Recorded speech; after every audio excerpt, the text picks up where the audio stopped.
In this video, I wanted to talk about the Flexzilla hose lead-in that I purchased here on the left. And basically, I had a little bit of a problem where I had this hose reel system from a company called Eli, E-L-E-Y, I think that's how you say it. And this is very useful for watering and yard type stuff. But if you leave a garden attachment for it, it makes it hard to fill up your watering cans when you need to use them.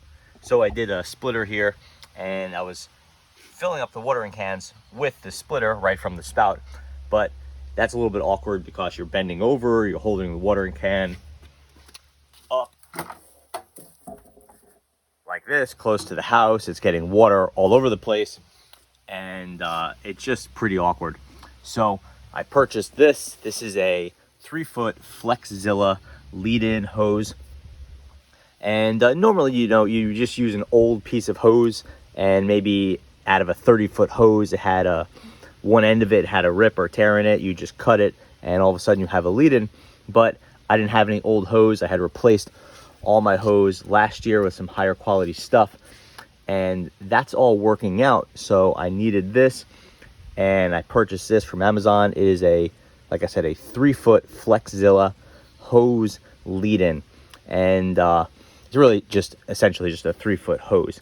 And the Flexzilla is very easy to notice because of the neon yellow color. It's got this UV resistant outer coating and reinforced inside. This is a 5/8 inner diameter, so good size hose, and it's 150 psi rated.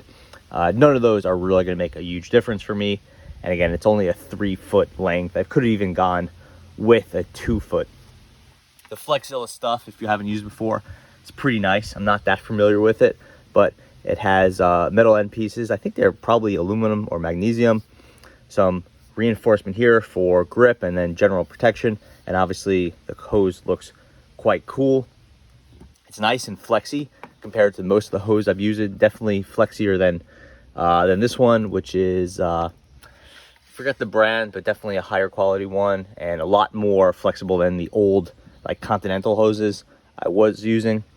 And that's perfect for a lead-in where you don't really know, the water bottle or the water container could be anywhere, and you want to just kind of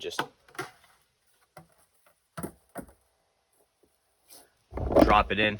Not too much problems. The stiffer this is, the more it's going to knock over your watering can. So you want to be careful there. Again, I went with a 3-foot length. Probably 2-foot would have been prudent, but if you're filling up a larger bucket or something like that, I didn't want to go too short. The operation here is very simple, as you can imagine. Just turn your water on. No big deal. And now you're standing up, letting the hose do the work, and no mess, and you're not bending over. When you're done, it's off, or got the valve there on that brass splitter, and you're good to go. Not a big deal, but nice little piece of convenience. Kind of wraps up here, and everything looks good. Nothing gets hit by the lawnmower. This thing costs, I think, about $12, so pretty expensive for a 2-foot or 3-foot length of hose, but it's getting the job done. It looks nice, and I think I'm going to be investing more in these Flexzilla hoses in the future. They seem to be pretty high quality, and I gotta say, I really do like the color versus a more traditional green or green blue garden hose. So yeah, that pretty much covers it. Thanks for watching.